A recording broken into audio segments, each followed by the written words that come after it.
27 Club is a chilling urban legend that has gripped the imaginations of music fans and mystics alike. A macabre pattern woven into the lives of some of the world's brightest stars. It is said that a disturbing number of celebrated musicians and artists, those who reach the peak of their creative power, meet their end at the age of 7, as if some dark force claims them before they can fully realize their potential. Brian Jones, Jimi Hendrix, Janis Joplin, Jim Morrison, Kurt Cobain, Amy Winehouse, and Jean-Michel Basquiat, each of them brilliant and tragic in their own right, died at this cursed age, their lives snuffed out in ways as mysterious as they were haunting. Some say it's a cruel twist of fate. Others whisper that a sinister force, something beyond mere coincidence, pulls these gifted souls into the abyss.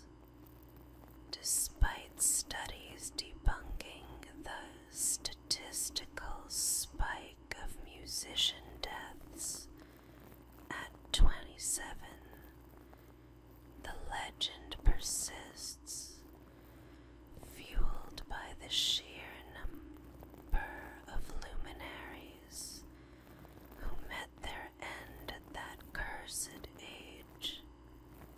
The mystery deepens with each new member of the club. Every death, a reminder that talent and fame come at a dreadful price.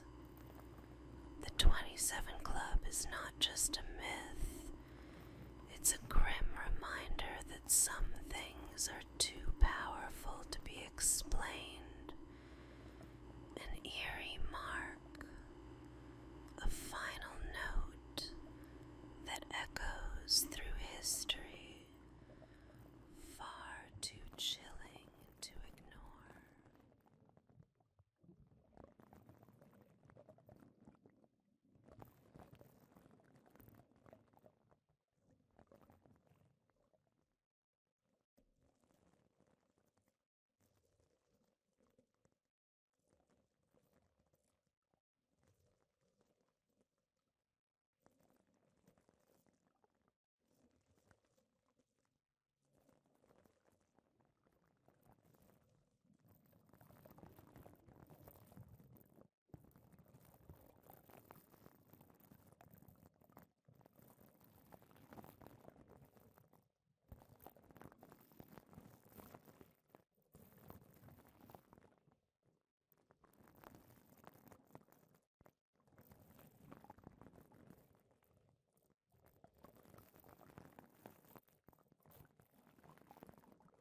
Fan death is a terrifying urban legend that has haunted South Korea for nearly a century. The myth claims that sleeping in a closed, windowless room with an electric fan running can lead to a horrifying and sudden death. The chilling idea is that the fan's cold breeze, combined with the still air, will suffocate the person or cause their body temperature to plummet, leading to fatal asphyxia.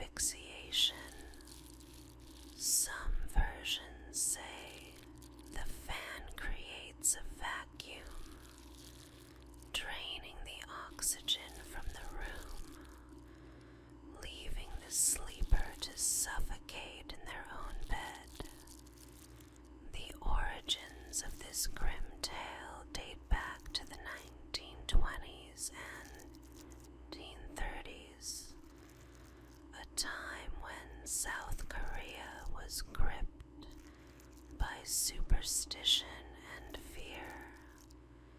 Since then, the legend has persisted, warning people to never sleep with a fan on in a closed room.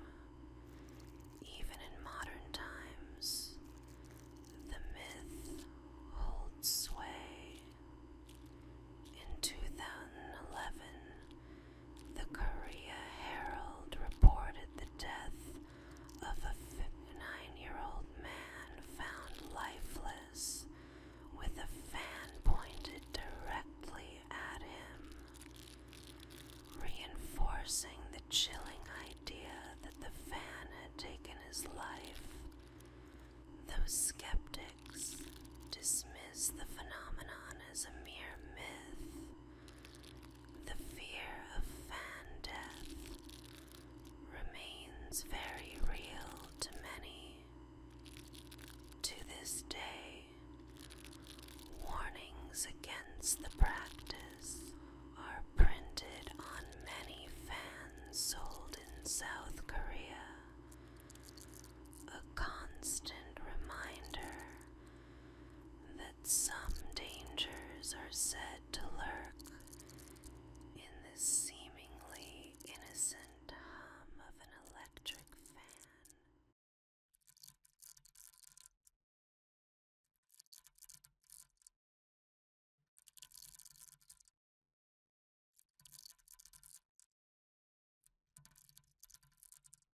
On the evening of September 20th, 1965, the quiet town of Felixstowe, England, became the site of a terrifying encounter with something otherworldly.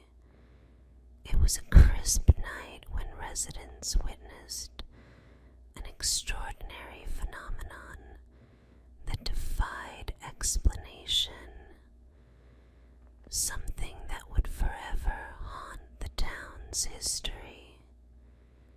The air grew thick, and a strange, unnatural glow lit up the sky. What they saw that night was like nothing anyone had ever seen before. A fire demon, an immense fiery entity, descended from the dark sky. Its flames blazed with an intensity so fierce they cast a hellish red hue across the landscape, turning the streets into a fiery labyrinth. The creature moved with eerie fluidity, its form shifting and writhing as it hovered above the ground.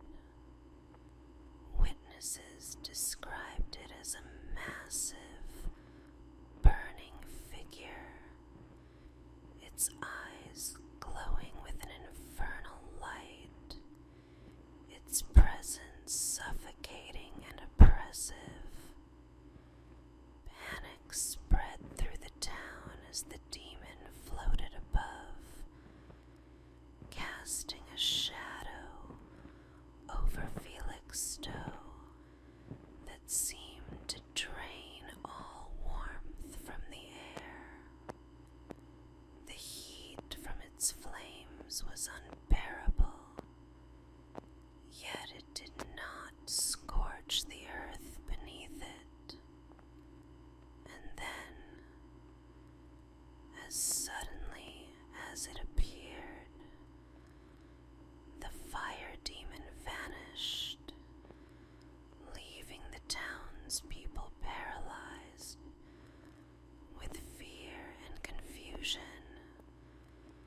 To this day, no explanation has been found for the sighting. Some say it was a visit from beings beyond the stars. Others claim it was something much darker. But those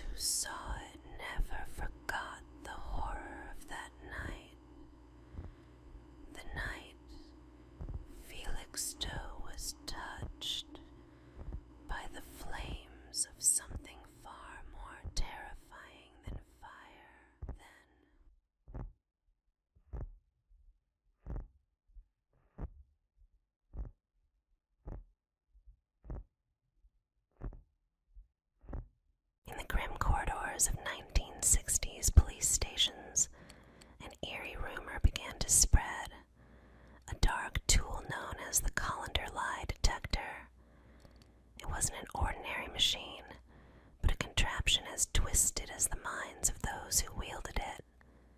Stories tell of police or military interrogators, grim-faced and humorless, who would lead suspects into dim, flickering rooms. There, in the center of a barren table, sat a colander, connected by tangled wires to a clunky, whirring photocopier. With cold hands and steely eyes, they would press the colander onto the suspect's head, the metal pressing down cold and biting. The suspect, bewildered and terrified, would feel every nerve prickling with dread, trapped under that metallic cage as the interrogators began their relentless questioning. For every answer, their eyes would narrow, scrutinizing the slightest twitch, listening to the hum of the machine as if it were an oracle. And then the moment of terror, the photocopier would sputter, lights flashing as it spat out a single sheet of paper. In bold, damning letters it read, "He's lying. No escape. No mercy." The suspect's denials would crumble under the weight of that simple, ominous phrase, each lie printed like a final verdict, sealing their fate in ink. For hours the interrogation would continue, each piece of paper a silent accusation.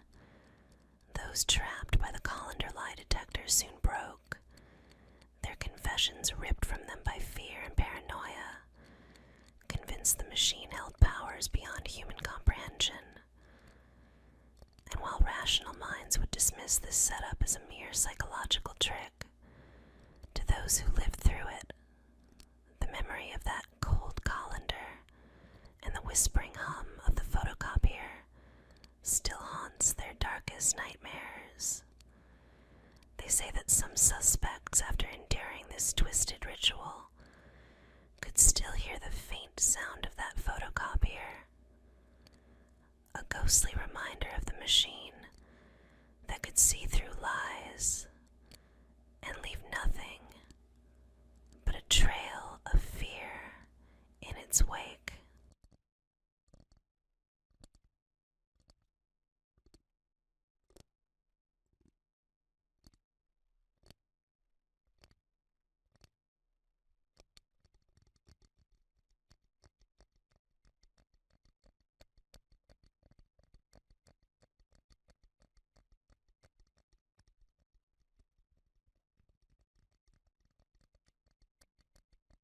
In the dark, moonless nights of the Caribbean, a shadow stalks the land,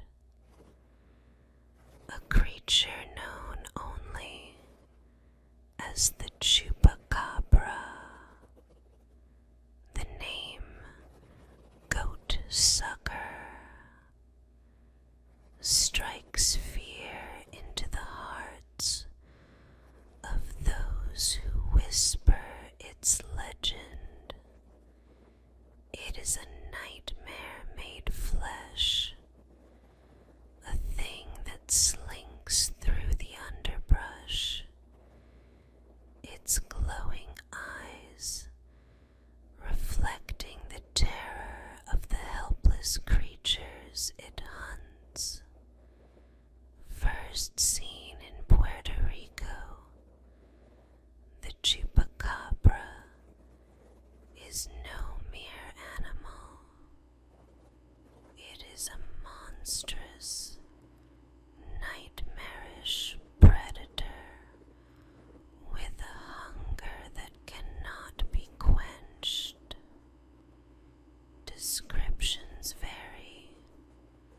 Some say it has the spiny reptilian back of a creature from the depths of hell. Others speak of a beast with fangs like razors and claws like daggers. But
as Clara Crane still echo through the streets. Her legend, a chilling reminder of the darkness lurking beneath the surface of everyday life. Clara, or as she's feared to be called, the Candy Lady, was once a sweet-faced woman, a stranger to no one, who always seemed to have a pocket full of treats for the children who dared to approach her. But her candy was no innocent delight. No, it was something far more sinister. It is said that Clara lured children into her grasp with the promise of sugary sweets, a gleam of kindness hiding the abyss of madness beneath her pale skin. Once they followed her into the shadows, they were never seen again. Parents, frantic with worry, found only the faintest traces. A few candies dropped on the ground, a small shoe, a forgotten doll. The children had vanished without a trace, swallowed whole by the night. The authorities could never find Clara. Some say she was the inspiration behind a real unsolved case of missing children in Durrell, where it was believed she kidnapped and then disappeared them into her twisted, hidden lair. Others claim she still roams the town, waiting for the next curious soul, a soft voice beckoning them closer with the rustling of candy wrappers, until the air thickens with the smell of decay and fear. And if you ever hear the faint crinkle of paper behind you in the dark, or feel the brush of cold fingers against your arm, beware. Clara Crane may be closer than you think.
The clown doll is a chilling urban legend that has haunted many late-night conversations. It starts with a seemingly innocent scene. A baby babysitter left alone with the children in a quiet, suburban home. In the corner of the living room stands a creepy, lifelike clown doll, its painted smile twisted, eyes too bright, frozen in a disturbing gaze. The babysitter, unnerved by the doll's eerie presence, calls the parents to ask if she should move it. But the voice on the other end of the line is calm, almost too calm, as they reply, "We don't own a clown doll." Terrified, the babysitter checks the kids, who are fast asleep, and locks every door. But in the dark silence, a faint sound comes from the living room, a soft scraping, like something moving. Heart racing, she creeps downstairs, only to find the doll gone. Before she can react, she hears footsteps behind her, a cold breath on her neck. The clown doll wasn't a doll at all. It was the murderer, disguised, watching and waiting for the perfect moment to strike. The horror. It's always been in plain sight.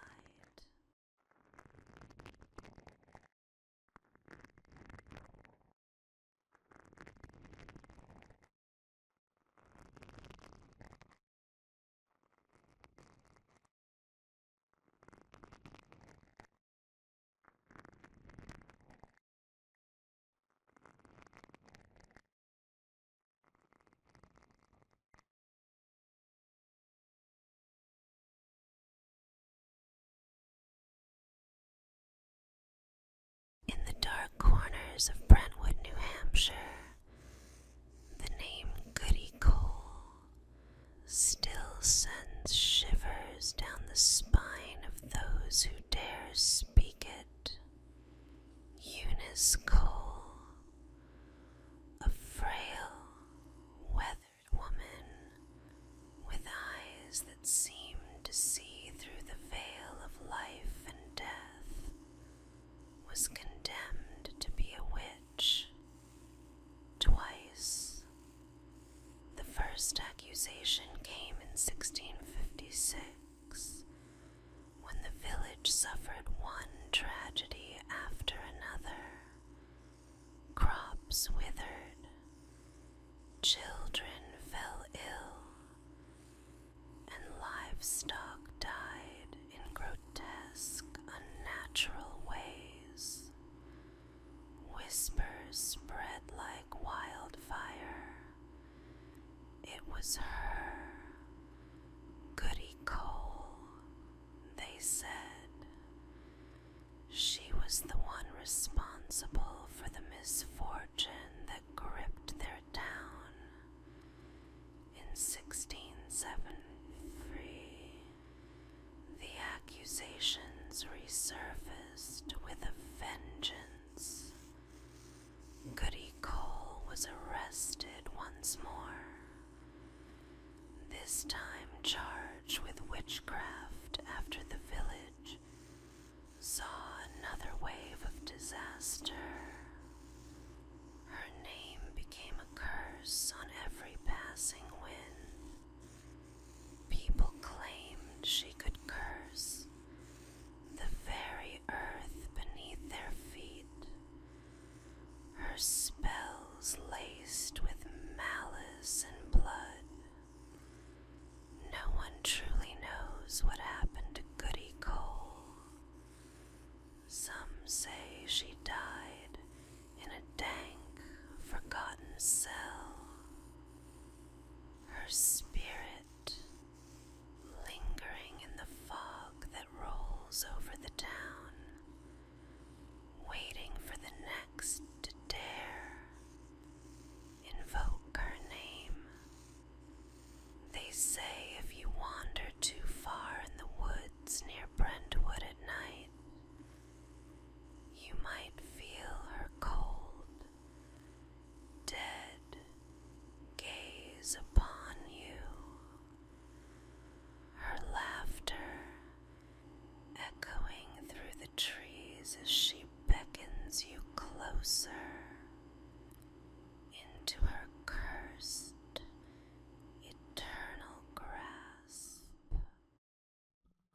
the eerie darkness of Cape Henlopen State Park, a ghostly light flickers on the horizon, drawing the lost and the curious into its haunting glow.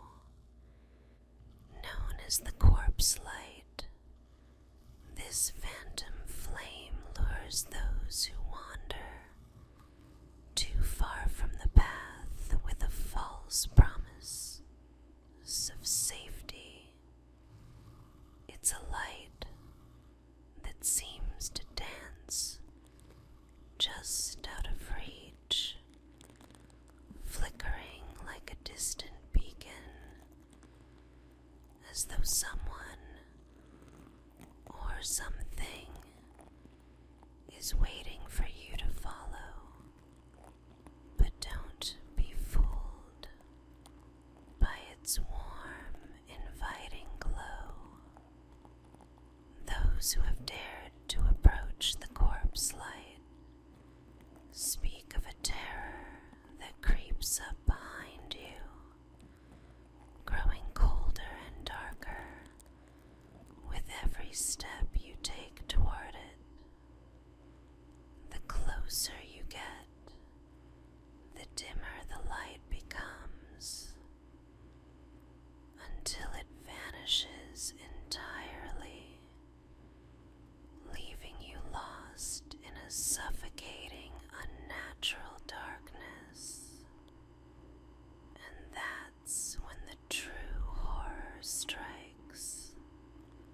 Some say the light is the soul of a sailor who perished long ago, forever doomed to lead others to their doom. Others whisper that it's a manifestation of something far older, something that preys on the vulnerable.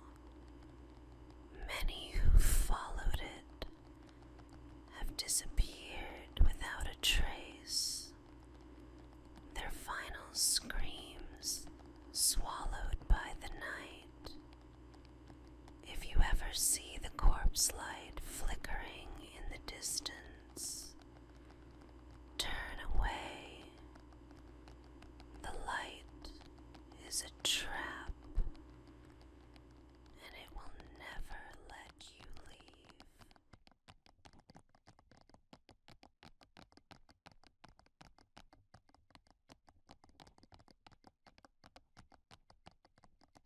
In the dead of night, under the oppressive weight of the full moon, a sinister pastime thrives in the quiet corners of rural farms.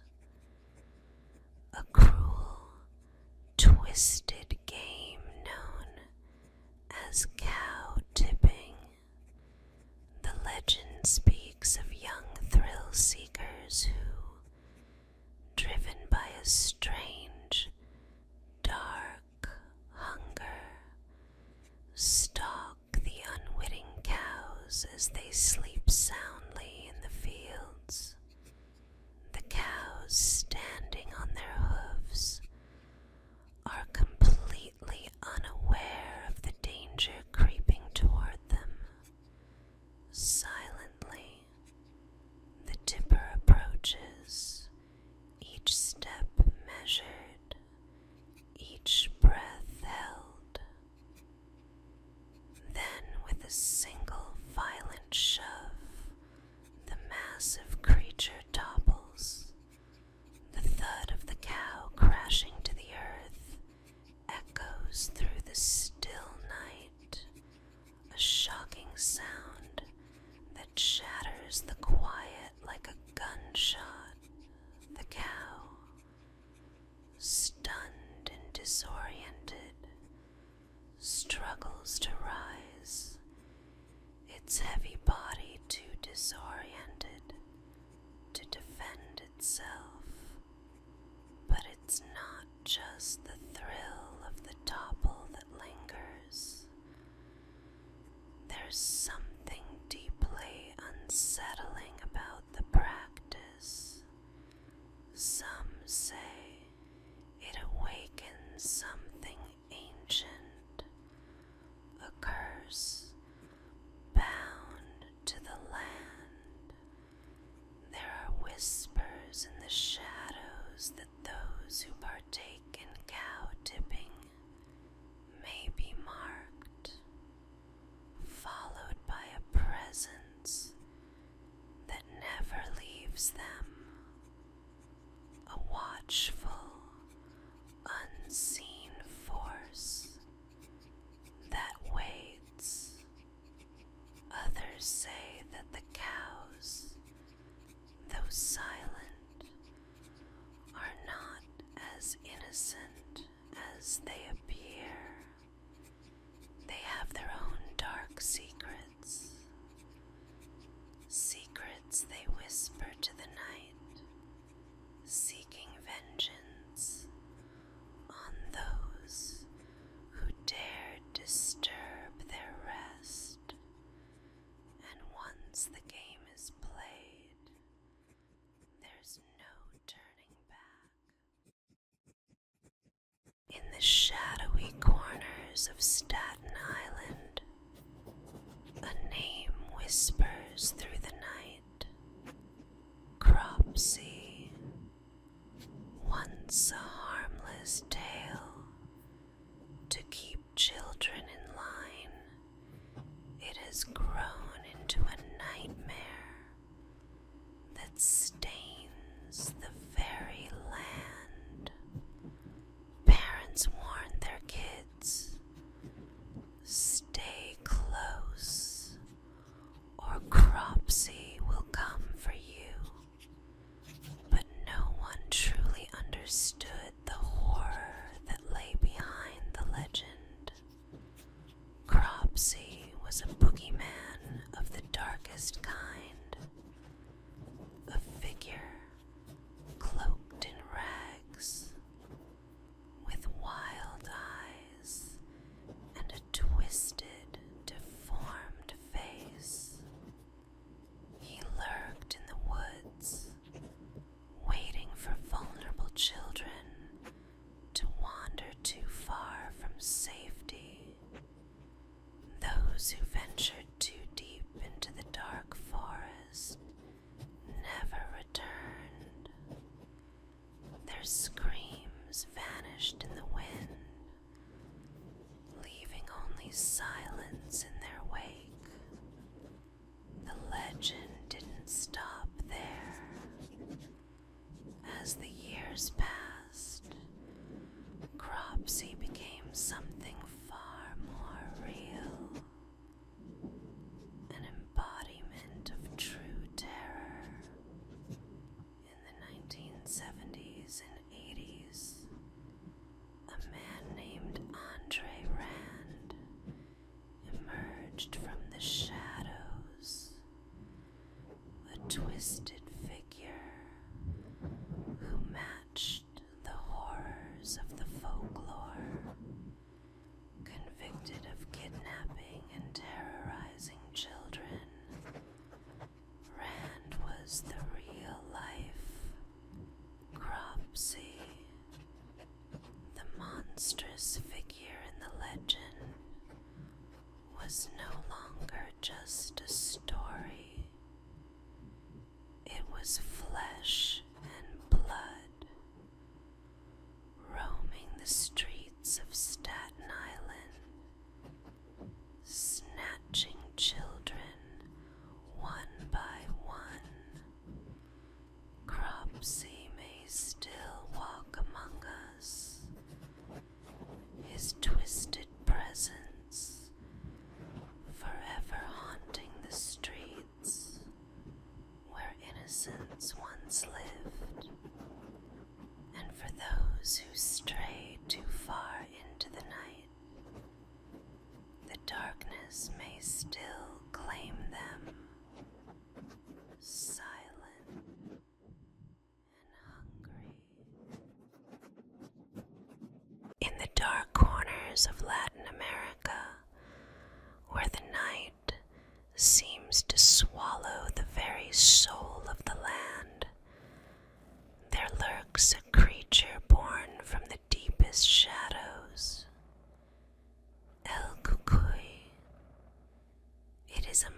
monster of nightmares, a thing so vile and malevolent that even the bravest tremble at its name, a twisted ghost.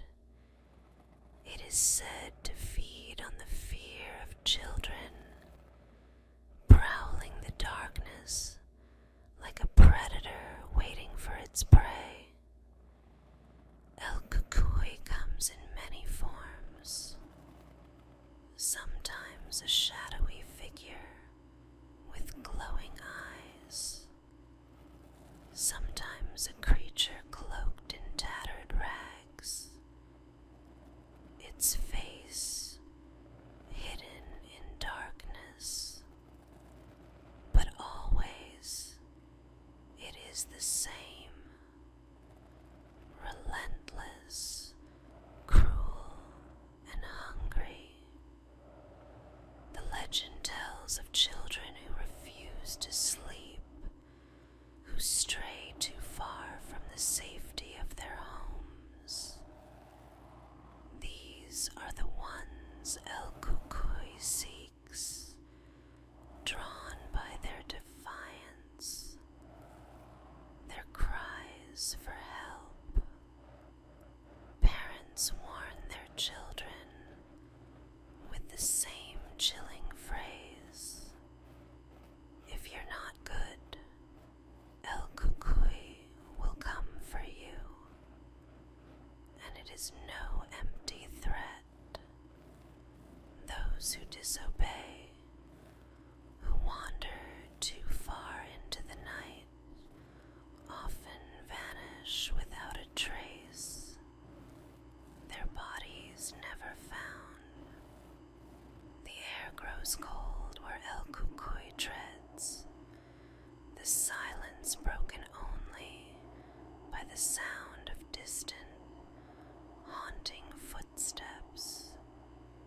Beware, for if you hear the wind howl at night, and if the shadow